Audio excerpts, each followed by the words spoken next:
So I just flew back from Georgia. My brother was driving me to the airport at 3:30 in the morning.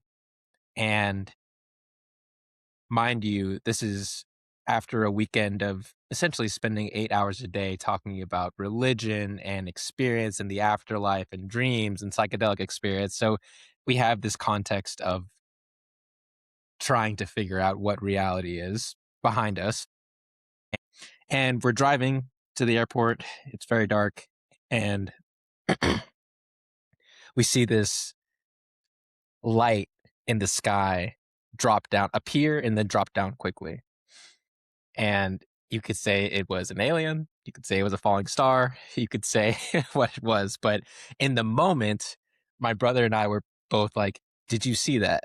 And then after we confirmed that we saw it, we were just kind of shocked, in awe, because it stopped both of us from the initial conversation. So we paused and then we continued the conversation. But that just made me think about the nature of experience, right? Like whatever that was, we experienced it first, and we tried to, I even text him later in the day, we tried to pull from our knowledge structures, our things that we already know, images of aliens, concepts of falling stars or shooting stars, or just even religious manifestations, to try to articulate what the experience was. But nothing, in my opinion, with something like this can really fully capture it to where, when I say, well, it was a falling light, I then tell it to you, you're going to have your own image of a falling light, but it might not necessarily be the same experience.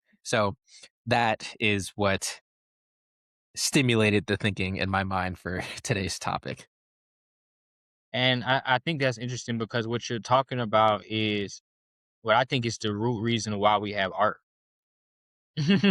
Like, how can I convey this experience, whether it's the imagery, whether it's the sound or the smell, whether it's the ambiance in the space? How do I get someone to see what I've experienced in a way where they understand or at least value? Yeah. And let me throw something else out there too. There's this psychologist, this researcher named Daniel Schachter, and he's done a lot of work on memory. But you could imagine that we have three different memory systems. And when I say memory, I'm going to use it synonymously with knowledge, because when you know something, you remember it. It's weird to think of having knowledge without memory. So um,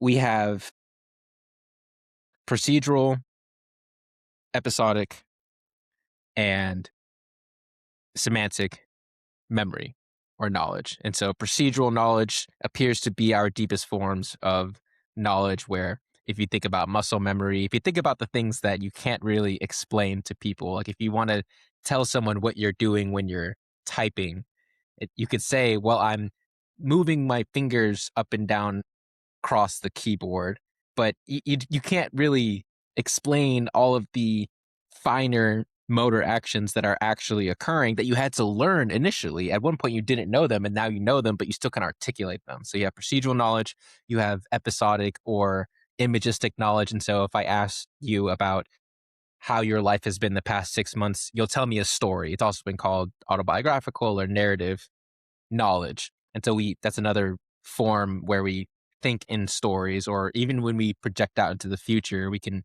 imagine that you conjure up a story that you overlay onto the future to give you some semblance of knowledge about what's to come, or at least your knowledge of your expectations of what's to come. And then you have semantic knowledge, which is factual knowledge, declarative knowledge, using words, using concepts. And I was thinking about you as I was thinking about the ideas and topics for this podcast, because you brought up art. It seems to me that dance is a great way to communicate patterns of knowledge that are closer to experience. Like I think that words are they're separate from experience, and then images are closer, and then procedural knowledge, let's say dance as an example, is closer. But then there's also something about music that I feel like doesn't necessarily fit those three categories, but still I would probably bring it closer to procedural knowledge. And so I feel like it seems to be that that's what we do with ourselves and how we interact with each other. We're all having these experiences, and maybe we can try to define experience in a moment, but we have these experiences, and then we filter those patterns of experience through our different knowledge structures for what? So we can have them, so we can retain them, so we can remember them, and then we communicate them. And maybe that's why some great art is amazing. You know, many movies make billions of dollars and people pay money to go and watch great art because it's a way to capture a pattern of experience. Maybe I'll pause there.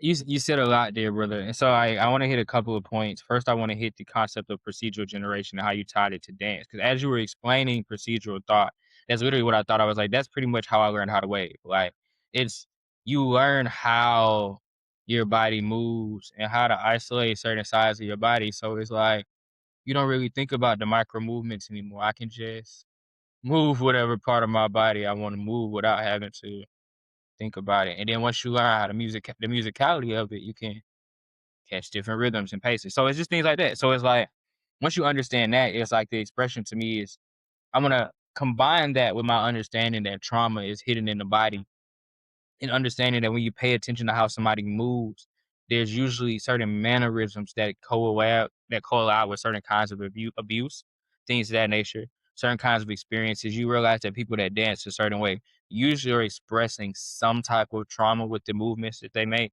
When you pay attention to how a person dances, this is just something I've done on myself. I don't have any research to back it. But you watch enough dancers and you talk to enough dancers, you begin to realize that certain styles attract certain people that have certain kinds of experiences. And so there's almost like this subconscious nature to that. Even when you think about just social groups in general, a lot of people that have similar pains have similar habits or move a similar way. And so this is all just emotion and expression through the physical body. And maybe, so you mentioned emotion there.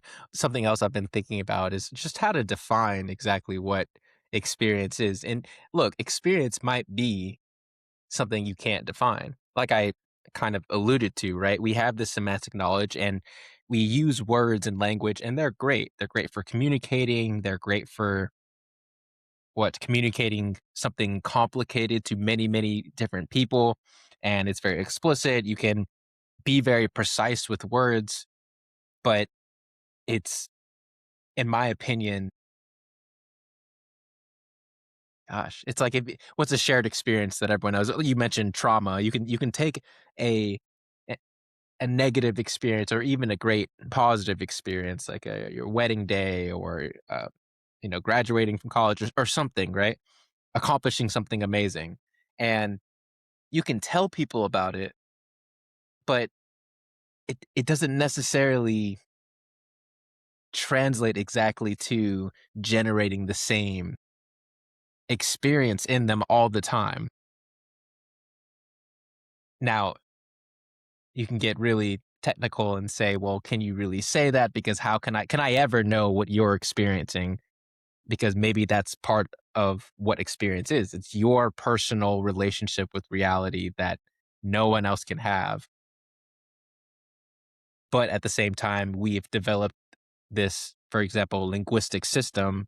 So if you tell me that you're in pain, well, I know what pain is from my experience. And so I assume we kind of have the same experience, but that doesn't necessarily mean we have the same experience. There's no way necessarily of verifying it, but we kind of just put that to the side for pragmatic reasons. And we say, okay, if you tell me you're in pain, I know how to act now. So I don't really care if I'm not going to sit here and ponder about us experiencing the same thing. Experience seems to be intimately tied with emotions. It seems to be a feeling. But again, it's tricky because even something like temperature regulation, like when you get too hot, it feels like something when you're too hot. And that's not necessarily an emotion. And the same thing happens when you're cold. And not even uncomfortable, right? It's just like you feel when you're hot and you feel when you're cold. You feel when you're hungry. You feel when you're thirsty. And so the experience of reality, as far as I can tell right now, is that it feels like something. I Okay, so let me posit a perspective or a question for you, and I just want to see how you react to it. So let's look at it from this perspective. So I've begun to correlate memory or experience to not necessarily trauma, but unexpected change in the reality. What am I saying? So what I'm saying is you remember things that stick out to you because they're not robotic. So what happens is a lot of times people feel like time doesn't pass or things are boring when they do the same thing all the time. But people that do different things all the time and explore different things, they experience life differently. Even look at the experiences of someone that's like a monk or somebody that eats less and meditates more. They usually live longer because their body goes through less emotional trauma. They get disturbed less often, but they also have less to remember and less to talk about because all they do is meditate and do the same thing every day. And so you begin to ask yourself, how does the human body react to experience? And how much experience does the human body need within that context of just being contrast or chaos, or well, I forgot what the other word that we used before, but there's almost an aspect of friction being needed for the body to grow and for you to even have memory or experience at all. So those things kind of become correlated. Bro, you said a lot. So there's a great book called The User Illusion by Tor Nortranders, and the subtitle is Cutting Consciousness Down to Size. I think that's what it's called. But it's a book on consciousness, and consciousness and experience seem to go together. Consciousness can mean different things. Some people say you're conscious of something when you're aware of it. And so it's kind of a knowledge, like you have knowledge of something. But another sense, that's called access consciousness. And then there's another sense of consciousness that I think we're trying to talk about, which is the phenomenal consciousness. It feels like something, you experience something. And there's a lot of debate in the affective neuroscience space about what emotions are. Are emotions are emotions something that you can experience without knowing that you're experiencing them? Or are emotions something that you experience, but you have to know that you're experiencing them? And what often gets associated with knowing is knowledge, it's semantic knowledge. And so some people would argue that if you didn't have language, you wouldn't have emotions. Now, I think it's a stupid argument, but anyway, that's just a little rant. Um, what's up? So another point that I was going to build on that you reminded me of with that statement is theirs is like, okay, so earlier you were speaking about language and like what the limitations of language are, right? And so from my perspective is the creations of man can only understand the things that man understands. So language can only explain the things that we've explained. But there's a whole paradigm of things outside of language. And this is the spiritual spectrum. This is the metaphysical spectrum. This is whatever dimensions, whatever, however you want to phrase it. But there is a scope of information that we're not privy to. Not only do we not have the language to understand it, but because we don't have the language to understand it, we don't mentally process it or observe it in a way. And so we usually discredit its value in things. So this is what we talk about. We talk about like black matter or ether or whatever parts of the DNA that they say are useless. These things are in control of some facet of the reality that we're not in the scope of understanding yet. And so I think that's a big thing to talk about because you have like the way I say it is you have like the 3D reality or the matrix is everything that's hindered by language. Everything defined by language is man-made because the concept itself only exists because that's how man explained it. But that doesn't explain the entirety of the thing on the 50-year scale outside of that. And so that's where I'm You know, I was trying to understand what spirit means biblically, because I've heard it used in a variety of ways, say by people like Jonathan Pageau and John Vervaeke. They're YouTube scholars and religious artists if people are interested in them. But here's a definition of spirit that I think is interesting. And I read it by Grok, and he said it was reasonably true psychologically and biblically. A spirit is an animating principle that organizes multiplicity into a unified function, right? And it's often associated with kind of a top-down imposition of order onto potential or chaos. Now, that sounds very abstract. What I thought about is then just our process of, let's say, linguistically categorizing things, because categories aren't categories are often associated with concepts and words, but you can imagistically categorize things, you can emotionally categorize things, you can procedurally categorize things, right? Like if I'm, if I'm doing this, then I'm categorizing this as a grasping object right here. I don't need the concept of grasping to categorize this as a graspable object. Okay. But to the degree that we categorize in words, that idea of spirit as an animating principle that unifies towards a purpose, I think about like what we do when we categorize a cup, when we come up with the concept, for example, of a cup, right? Like any specific cup that you deal with is a near infinite set of facts when you think about it, right? Not even just the level at which you perceive it, but obviously the cup is a set of multiple elements where it's different molecules and then different atoms and then different subatomic particles within those particles, and even going up at the macro level where the cup is in relation to the table, and that's a fact about the cup, and then so on and so forth, right? But when you have the abstraction, the concept of cup, you can just ignore all of that other stuff, because the word, the logos, perhaps, maybe, helps you bring all of that chaotic information into a unity towards a purpose, which generally speaking is to hold things. It holds liquid or helps you drink, and then that brings in the idea of well, what purpose? Just any purpose? Not really. Usually it's a purpose that's like human centered, which I guess to your point is that's a very deep point, right? Language is not, gosh, how do I say this? In some sense, language is definitely limited, and it's not everything, and it's not exhaustive. And like we've, I guess, been alluding to throughout, it can't capture those other knowledge systems, nor can it capture all of experience. But it also isn't arbitrary necessarily, to the degree that we use language correctly and things work, because the words and the concepts that we use are purpose oriented, and that means they're in relation to us. And so there's a way that words can work and don't work. And so it's not relative necessarily. I feel like I kind of derailed a little bit from what you're saying, but I'll pause there. But yeah, so like even with that, like you realize that words are a social construct.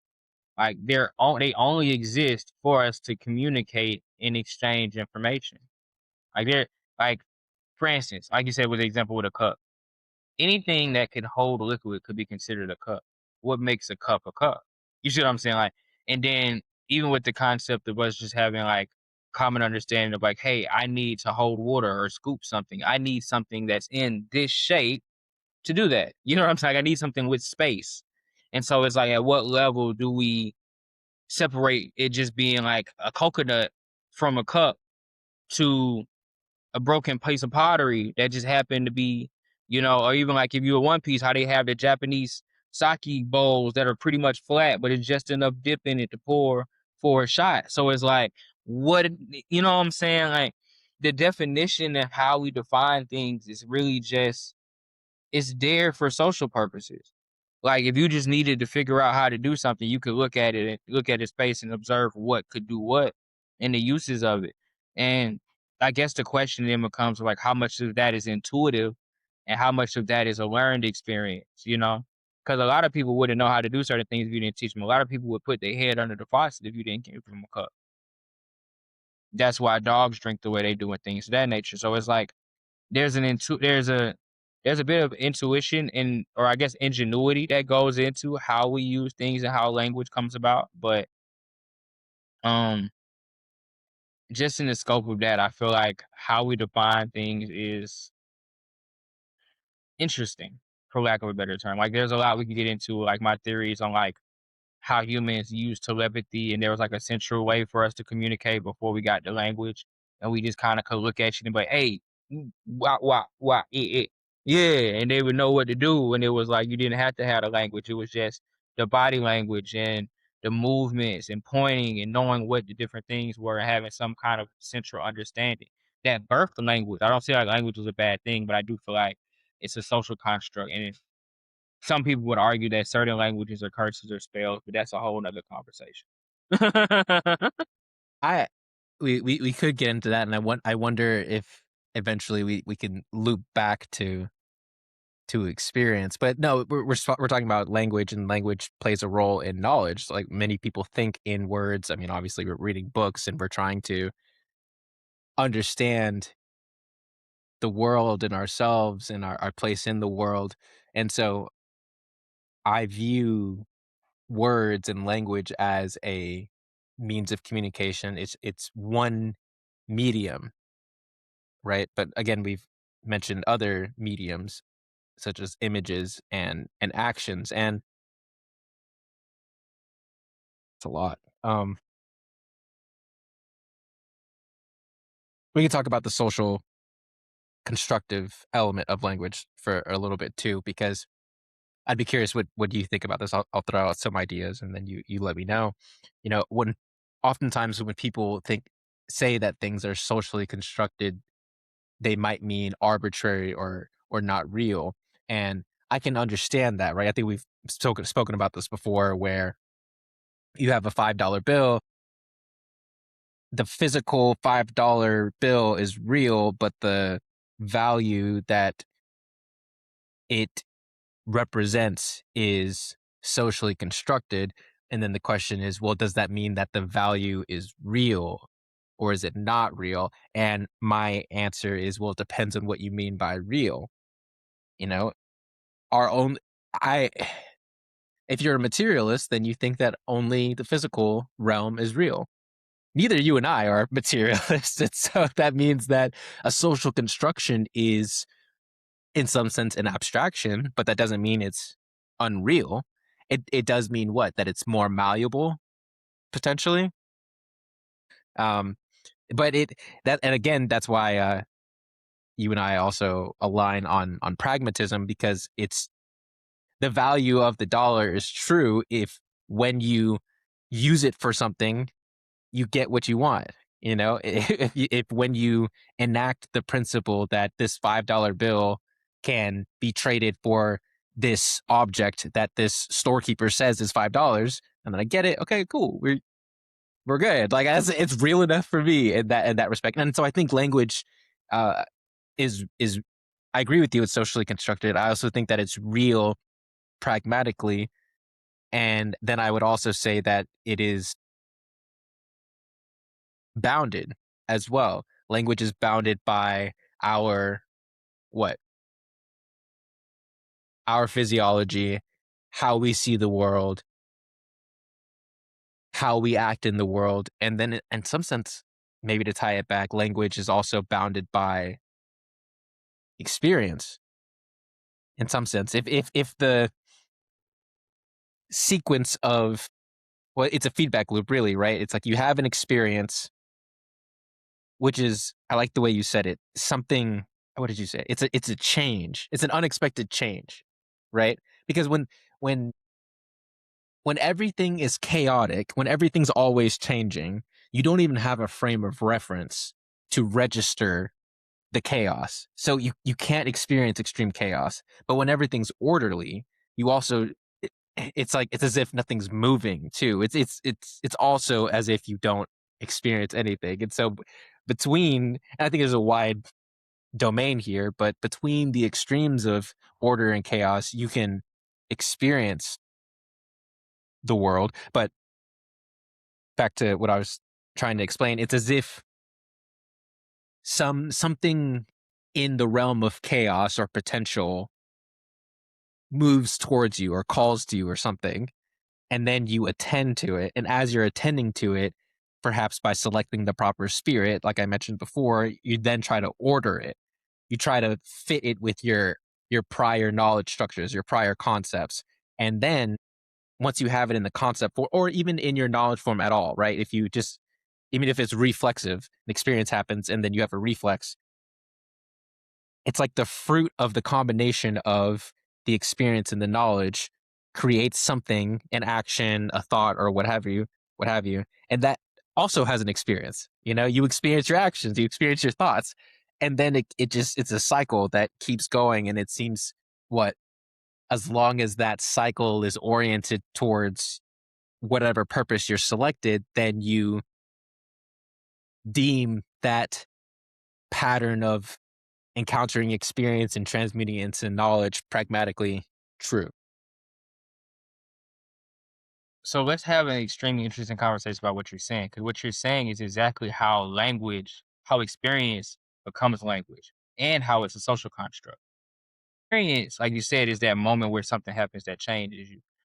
I want to bring in a point here that I believe that you can't miss anything that's meant for you. What do I mean by that? I mean that if, because of how you're tuned and based off your experiences, the changes in the world around you, only you will notice. You see what I'm saying? Because only you have the experiences to notice what's outside of your frame of comfortable understanding, to notice that something changed, to create a memory. So once you have that memory, most people don't have the same experiences. So when you go to communicate that thing, you're misunderstood.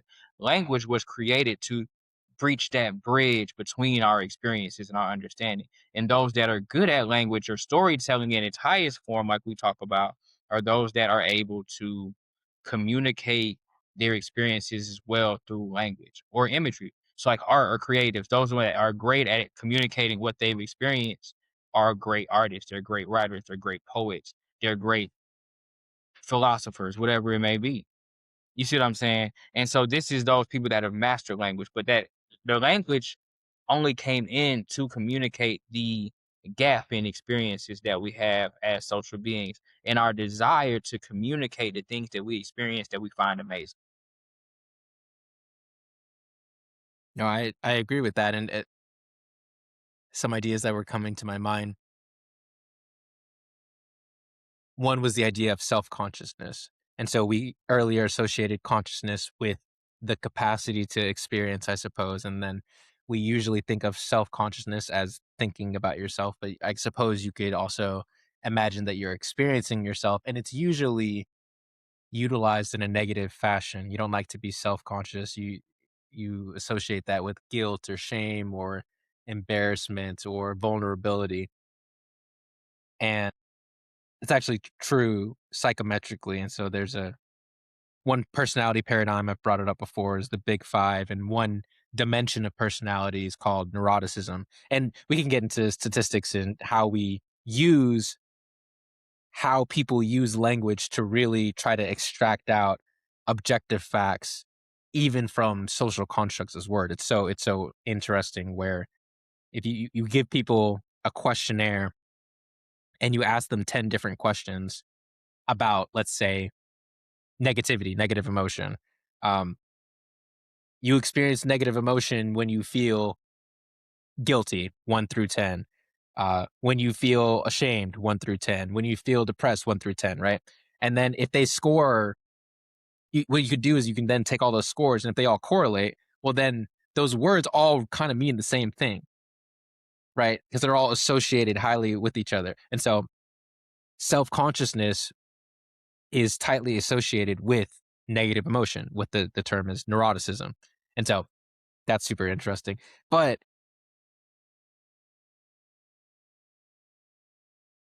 that fits into this knowledge generation feedback loop that we're formulating, where it's as if the first encounter with chaos makes you self conscious. The first encounter with anything that increases entropy in your system, anything that is potentially destabilizing, deorganizing, yeah, disorganizing. It's as if consciousness is a response to that. It's as if consciousness is adapt or evolved to make you say, okay, like hold on, I gotta wake up. Like, I'm here. Like, what what happened? So I think that's interesting. And so what you're bringing up to me is something that I think about when I say like the state of the world and how off it is. Like we don't realize that the reality that we live in is constantly trying to cause us to be in a state of entropy. And that ideally, if you look at humans by nature, we're meant to kind of be in la la land. Like most people that are happy aren't thrown off by much. They usually have a decent schedule. They usually do the same things. They go to a lot of the same places. If they go do something adventurous, they've usually planned it out at some level. People that enjoy their life, and then there's the other side of it. There's the carefree side. So there's like the order and chaos side. There's the I don't care what happens. I'm cool with whatever. So I'm never in entropy because I'm just gonna do whatever is going on, and I'm okay with the range that comes with that. And then there's the hey, I've ordered my life enough to where if something does happen out of order, I usually have something that helps me with that, or I have a procedure for that, or and I have well, comfort in order or comfort in chaos are your two options. And then there's the middle where you're like, I'm cool with either. Like I'm gonna have some order, but if it go off the rails, it can be what it's got to be. You know what I'm saying? Like it's two sides to that. And so what you realize is that experience kind of refines the mindset a bit and being able to find that order with language, with communication, with how you do things. So when you go to experience, when you think about the different order and chaos sides of it, you realize that as you kind of try to unpack experience with the language and different things, you got to kind of find that middle ground and that truth in it. And that's different for everybody. And their ability to get along determines on which side of it you're allowing yourself to adjust to, I guess. You're saying essentially, kind of figure out your own relationship with experience, I suppose, or your own relationship with your own temperament in some sense. That's Is what it it? Yep. was. Go for it. Yeah, so that getting into the point about neuroticism and self-confidence, I think it's interesting. I had this conversation that they put skull and crossbones on everything that's good for you, even yourself. So it's like they've made it almost bad for you to like yourself, for you to feel confident about yourself. There's a there's a big red flag on like don't be neurotic or don't be self-loving in a way that's like toxic to other people. But it's like I should put myself first sometimes. I should be able to tell people no when I don't have it or when I don't have the means to. Like there's a level of it that we almost some people avoid human interaction because they're not willing to tell people no for themselves. You see what I'm saying? Like there's a weird space there where we haven't really learned a proper way to allow people to believe in themselves and be social. Like there's a weird gray area there that some people deal with if you're not just I believe it takes a certain level of self-confidence to do it. And but like you said, there's this thing where if I'm too self-confident, now you're neurotic. So there's like a certain level of empathy you still have to have for people around you.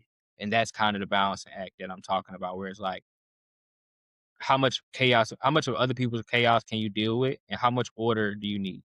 And that's kind of the social group that you want to be in. Because that's where you're gonna get the best experience and have the most growth.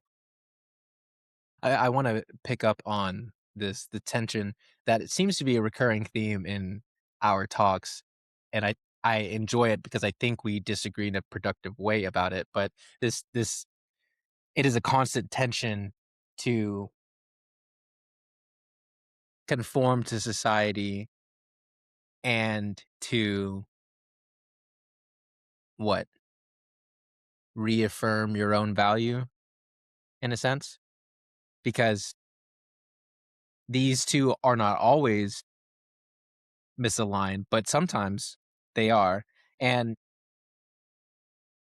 I wonder if society could be thought of as a spirit the same way that a concept is a spirit. So the same way that a cup, yeah, the same way that the concept of cup is it's necessarily an ordering principle that sheds away diversity. It's like you said, the pot, the Japanese dish, my hands right now as I'm cupping like this, um, uh, a bowl, or even just within the traditional category of cups, you have different cups. You have glasses, you have ceramic cups, you have plastic cups, paper cups, everything, right? All of these differences get thrown away when you overlay or impose the category of cup. Why? Because well, that is an entropy reducing function, right? Like if I had 10 cup like objects in a room and I asked you, hey, bring me a cup, and I'm not in the room, I'm not telling you which one, I'm just like, bring me a cup, any of those will do, right? It's like, fine. And there's a way in which that's not entropy reducing, but hopefully for this example, it makes sense that a concept does away with everything that's not necessarily related to the unifying point or function. And then a society, to the degree that it's unified, I suppose, to the degree that it's a singular thing and not completely chaotic and disaggregated, is also potentially an entropy reducing function, as it tries to push away everything that is different and non-conforming. But then again, of course, you have the problem of extreme order. So there's always that tension there. But I wonder, what do you have any thoughts on that connection between both the concept and society as an ordering spirit? So I'm gonna bring you back to a point you said earlier when you were defining spirit. You talked about it being like this top-down principle, right?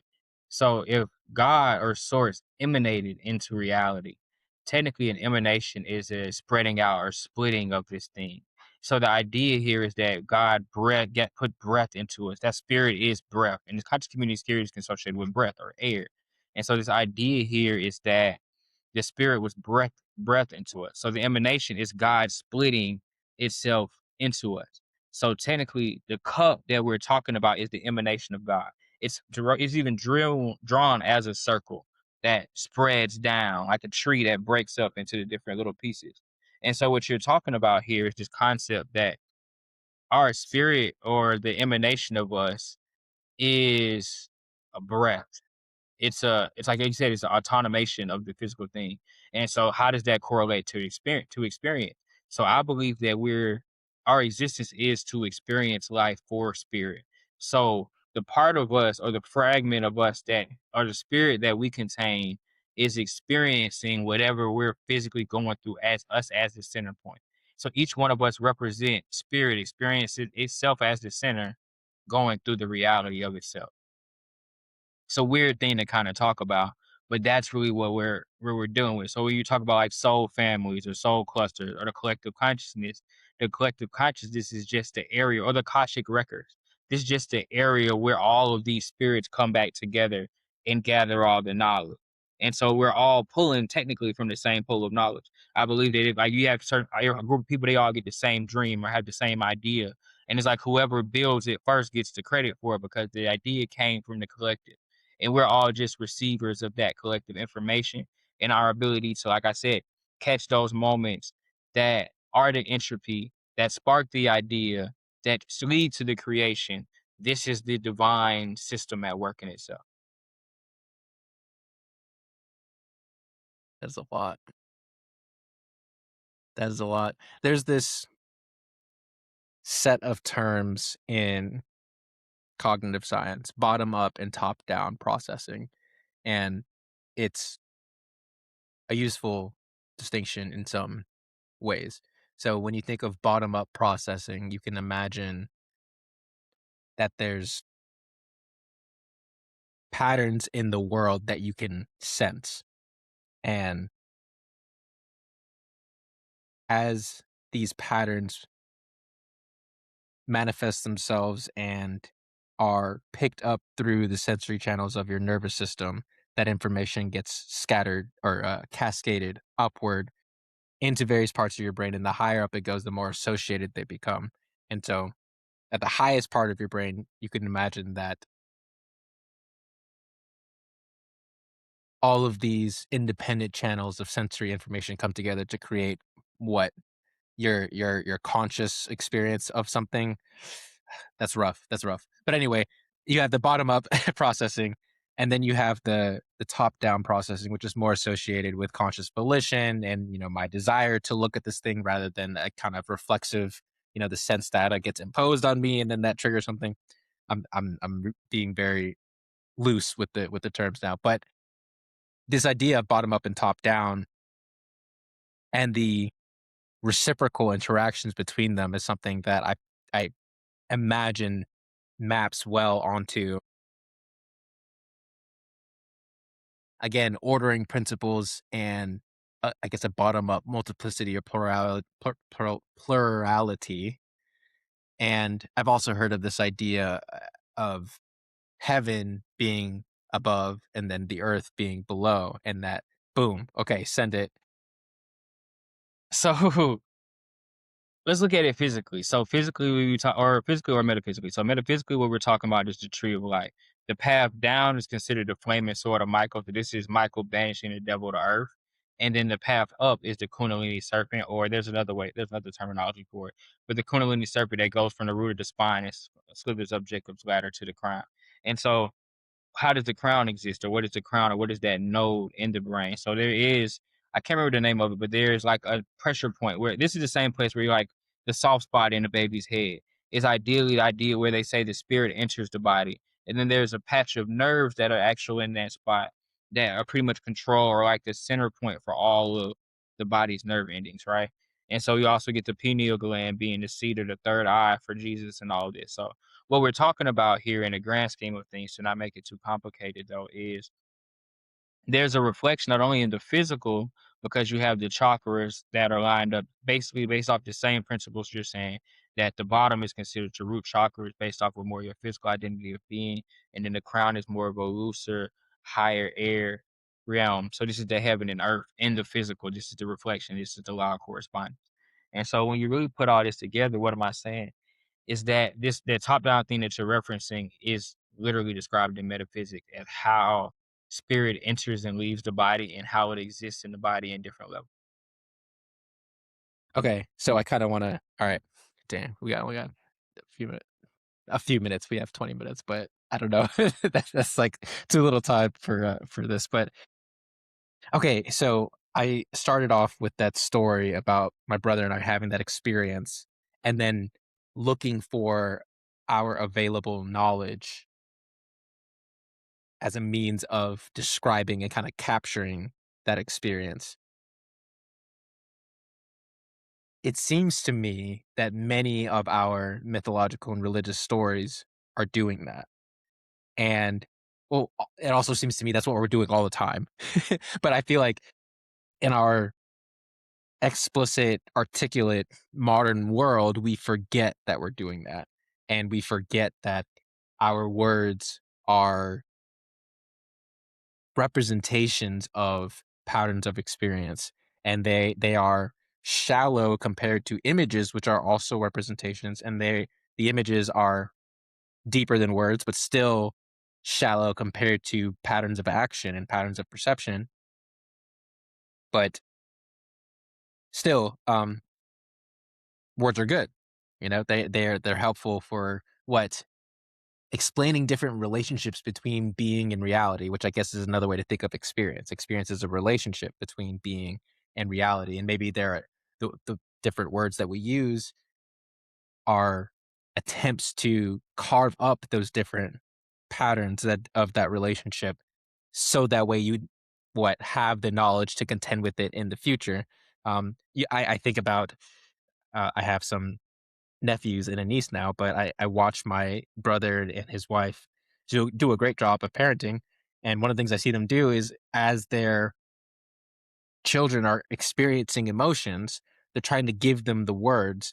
And they're not only just giving them the words, but they're also explaining why that purported experience is occurring, right? You know, I have a 2-year-old nephew who's like crying because his older brother took the toy, and it's like, okay, we remember that experience as kids, and so we try to give them the words, and then we try to explain to them why these things happen, and then we try to give them different reactions and patterns of behaviors to do that, kind of what, compartmentalize that experience into a knowledge structure, so that way in the future when they have that same experience, they can say, okay, well, that's anger. I know, compared to, you can imagine, right, compared to not having those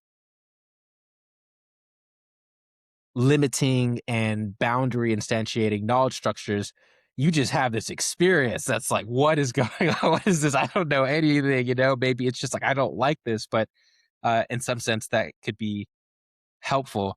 And there was a point that I wanted to land with that one. Oh, I started off talking about religious stories. Yeah, dude. So what if that's the case? You know, what if when it comes to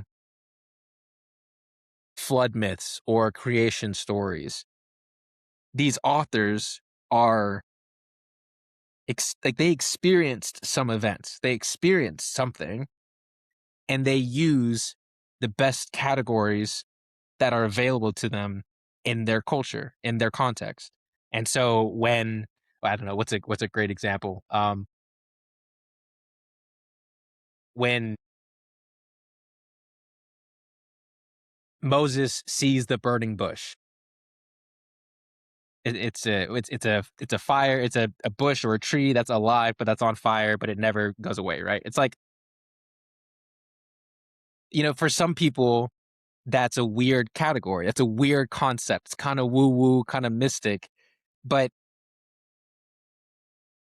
I then go back to my experience that I had with this thing that I couldn't explain to you, that I could try, but it would not capture the experience. And so if I was a very good writer or very articulate, maybe I could write this, I could write out this, I could find the best words available to try to capture the experience, but it still would be insufficient.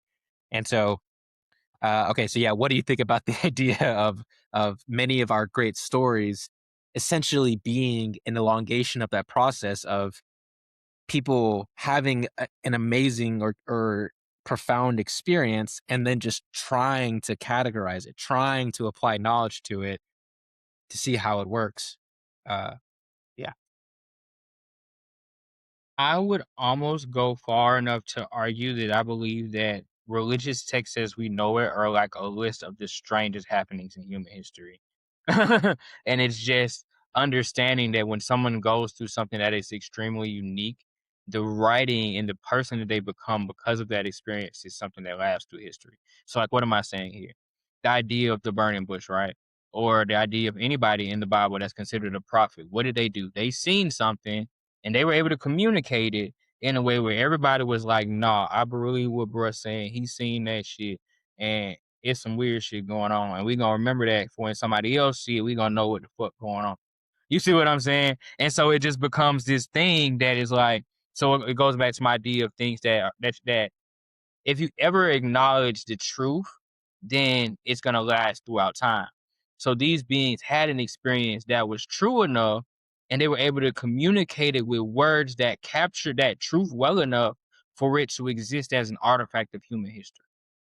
Just like we think about certain life lessons. If your grandmama tell you a certain thing or a saying, it's lasted from then because it's true.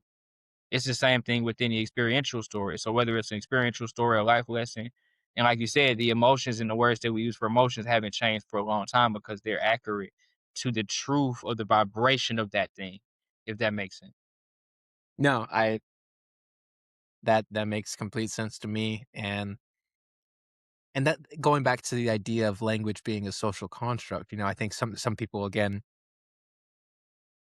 we kind of touched on this in a previous discussion about race, and I'm very tricky on it. Like, I don't exactly know where I sit, because, you know, we will say that something like a word like race is a social construct, or a category like race is a social construct, and I can understand that and I can sympathize with that.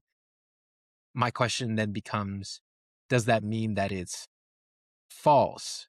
And that's just an example. We don't have to to get into that. But the idea that words can be true, but the what you said, I think, is you said a few things that were salient to that. The words captured what? The experience. They captured something, or they maybe they didn't capture the whole experience, but they represented the pattern of the experience well enough, and that pattern coincide with the truth such that people remembered it. And that fits with saying truth is still pragmatic. That fits in the pragmatic level of truth, because why do you remember those things? If I again, I always use this example, but if I ask you what you did yesterday, most of the information or facts that are real and objective about your day yesterday, you're not going to remember them. You know, you remember what sticks out to you and what's salient to you, and not only why are those things salient. Well, one hypothesis is that because they serve some purpose, they serve some adaptive end, and then you could. I mean, we know this.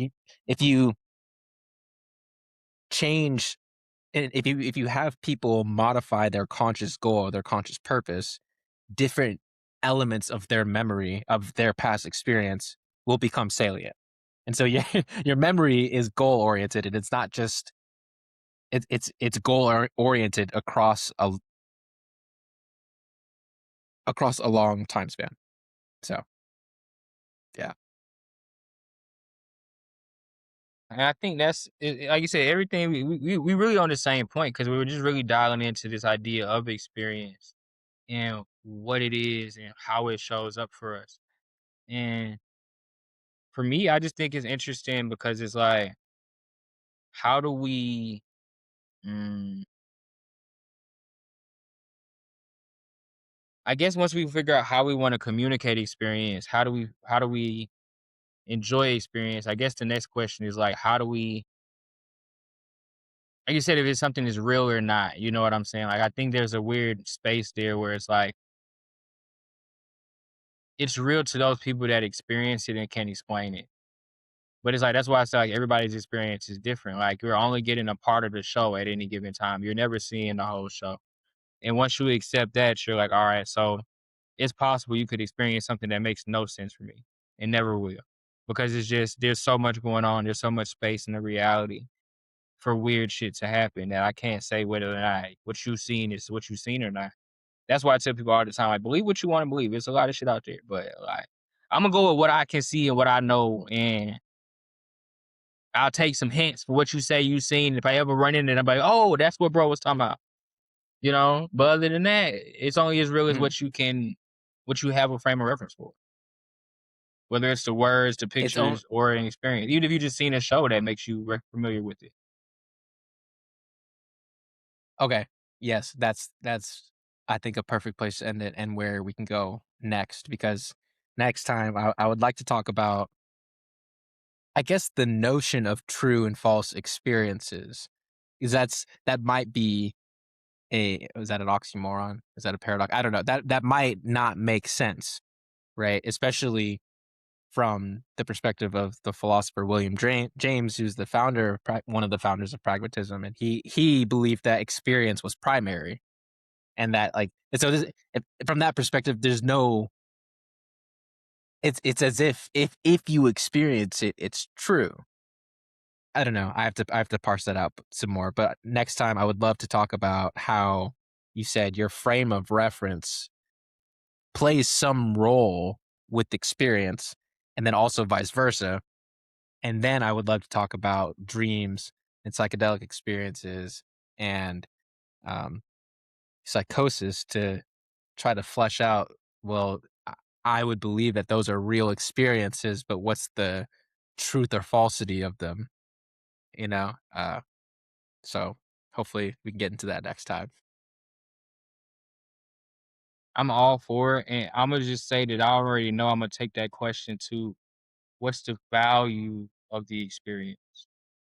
Because like you said, language is a social construct. So if I'm explaining something to you, then it must be valuable to somebody outside of me. Other than that, why do I need to explain it to anybody else?